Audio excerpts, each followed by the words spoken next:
Autumn 1934. Hired work. My father hired at Wireless Power on Tuesday, excavating for towers. He said, "I'm good at digging, and everyone who knows about our hole knows he's telling the truth. He might as well earn a couple dollars. Doesn't look good for the winter crop. Earning some cash will make him feel better. I don't think he'll drink it up.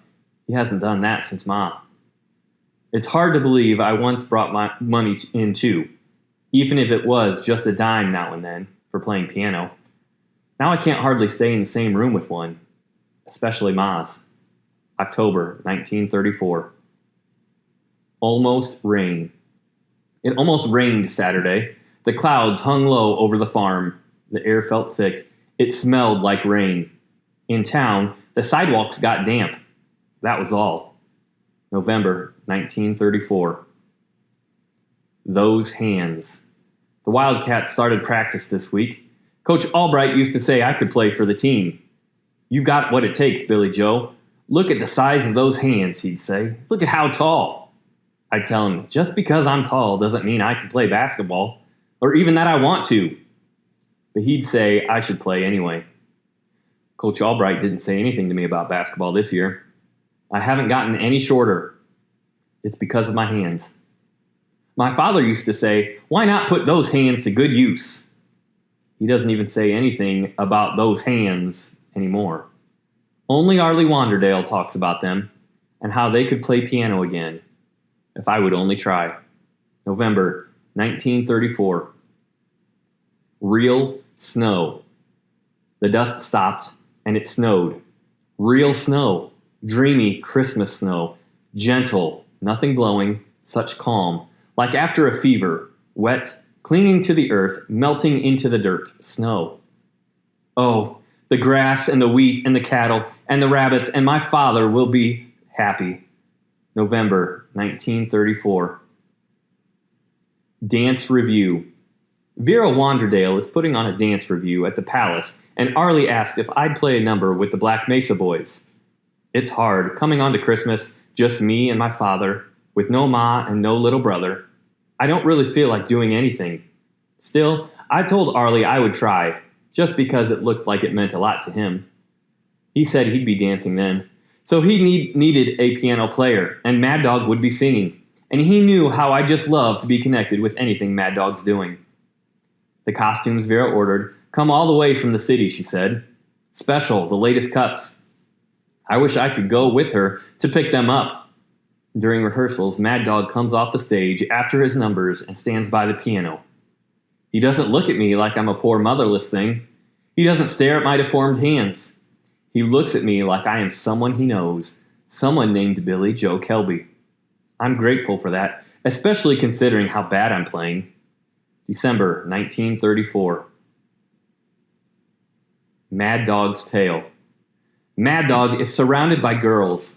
They ask him how he got his name. He says, "It's not because I'm wild or a crazy, untamed boy, but because 14 years ago, when I was 2, I would bite anything I could catch hold of.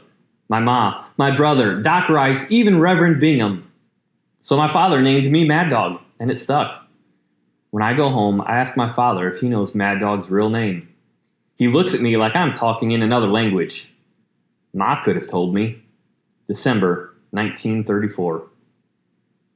Art exhibit. We had an art exhibit last week in the basement of the courthouse to benefit the library.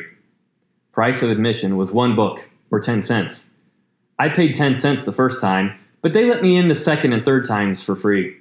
That was awful kind, since I didn't have another dime, and I couldn't bring myself to hand over Ma's book of poetry from the shelf over the piano. It was really something to see the oil paintings, the watercolors, the pastels, and charcoals. There were pictures of the Panhandle in the old days, with the grass blowing and wolves, and there was a painting of a woman getting dressed in a room of curtains, and a drawing of a railroad station with a garden out the front, and a sketch of a little girl holding an enormous cat in her lap. But now the exhibit is gone. The paintings stored away in spare rooms or locked up where no one can see them. I feel such a hunger to see such things, and such an anger because I can't. December 1934. Winter 1935. State tests again. Miss Freeland said our grade topped the entire state of Oklahoma on the state tests again, 24 points higher than the state average. Wish I could run home and tell Ma and see her nod and hear her say, "I knew you could." It would be enough. January 1935.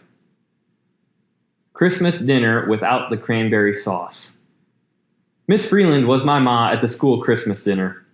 I thought I'd be the only one without a real ma, but 2 other motherless girls came. We served turkey, chestnut dressing, sweet potatoes, and brown gravy. Made it all ourselves, and it came out pretty good.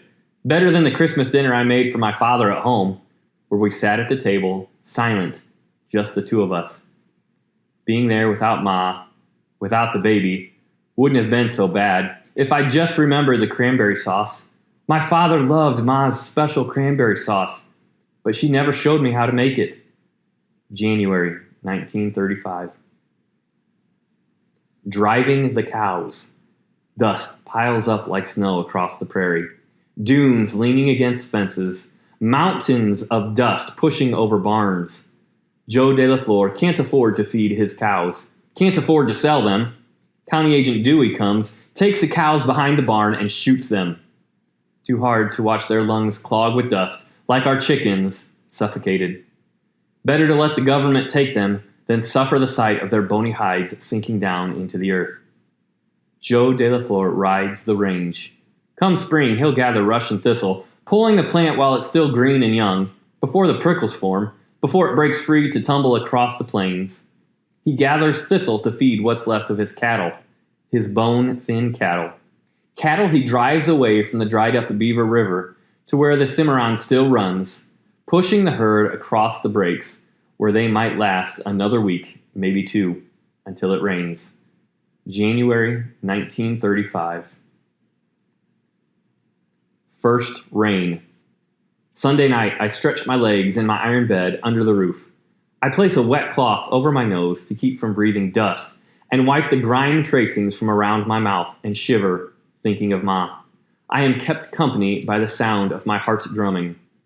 Restless, I tangle in the dusty sheets, sending the sand flying, cursing the grit against my skin, between my teeth, under my lids, swearing I'll leave this forsaken place. I hear the first drops, like the tapping of a stranger at the door of a dream. The rain changes everything.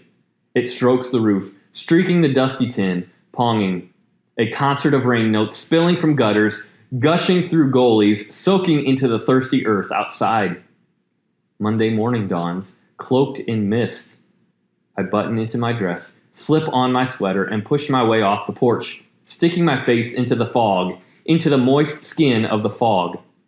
The sound of dripping surrounds me as I walk to town.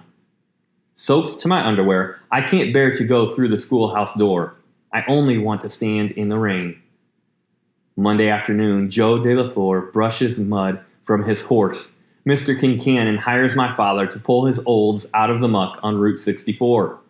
And later, when the clouds lift, the farmers, surveying their fields, nod their heads as the frail stalks revive. Everyone, everything grateful for this moment, free of the weight of dust. January 1935. Haydon P. Nye. Haydon P. Nye died this week. I knew him to wave. He liked the way I played piano. The newspaper said when Haydon first came, he could see only grass and wild horses and wolves roaming.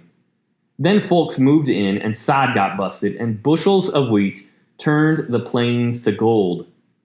And Haydon P. Nye grabbed the Oklahoma panhandle in his fist and held on. By the time the railroad came in on land Haydon sold them, the buffalo and the wild horses had gone. Some years, Haydon Nye saw the sun dry up his crop, saw the grasshoppers chew it down. But then came years of rain, and the wheat thrived, and his pockets filled, and his big laugh came easy. They buried Haydon Nye on his land, busted more sod to lay down his bones. Will they sow wheat on his grave where the buffalo once grazed? January 1935.